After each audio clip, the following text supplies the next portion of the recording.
As we progress through the leadership process, our next step is providing direction.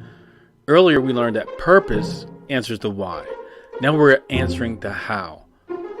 Direction is simply the act of proposing what must be done. Hopefully by now, we've conditioned our group by influencing a willingness to perform and providing purpose by offering reasons to perform.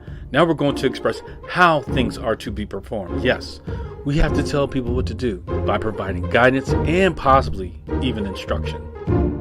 The first thing we need to understand is that we do not always have to have a meeting with the whole team to put out information. You must use discretion. You also need to be able to put tasks into context through your effective communication. If you remember what we talked about during our session on influence, we referenced a pool game. With that pool game came strategies to put things into action. Here's a quick review. We were going to use concepts of game theory and effects-based operations to ignite action by initiating a deliberate act to get to your first order of effect. We also discussed how we would calibrate our actions to ensure we get the intended effect. There's no better way to do this than to provide specific instructions. In this case, we are connecting why and how. By the way, I also mentioned there are many ways to get this incorrect, but this is how we will calibrate our actions to get it correct. During my time as an Army leadership instructor, we were taught to train people by using a process of issuing tasks, conditions, and standards.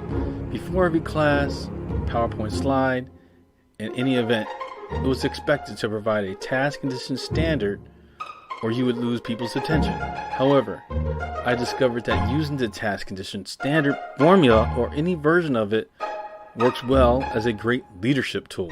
When we provide a simple, detailed approach to provide guidance, it is very easy for others to comprehend.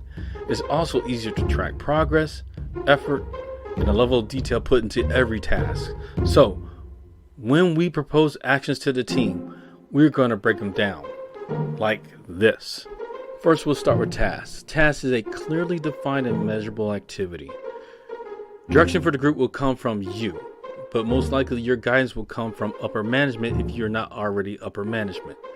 You will tailor the information for your group. Providing direction entails outlining priorities, assigning specific areas of responsibility, producing timelines, establishing standards, and answering questions. Conditions. These are the circumstances and environment in which the task is to be performed. You will address challenges, restraints, and available resources or lack thereof. And of course, standards. This is the minimum acceptable proficiency required in the performance of the task under specific conditions. This could be conceptual, step-by-step instructions, or outline standards of performance for the group. The more you prepare, the more your team's directions, the more time you can dedicate to resolving unexpected issues, come up with creative solutions, adjust to changes that may pop up, and focus on positive team morale. Your team is getting information from you, so you need to own it. As a leader, you don't get to defer ownership of things you ask of your team. You own it. You are responsible for everything your team does or fails to do. This is called accountability. Once you understand that your team sees you doing it, giving directions, it's going to be much easier when they see you leading by example and work on the best interest for the team, and that you've taken responsibility, personal responsibility for their performance.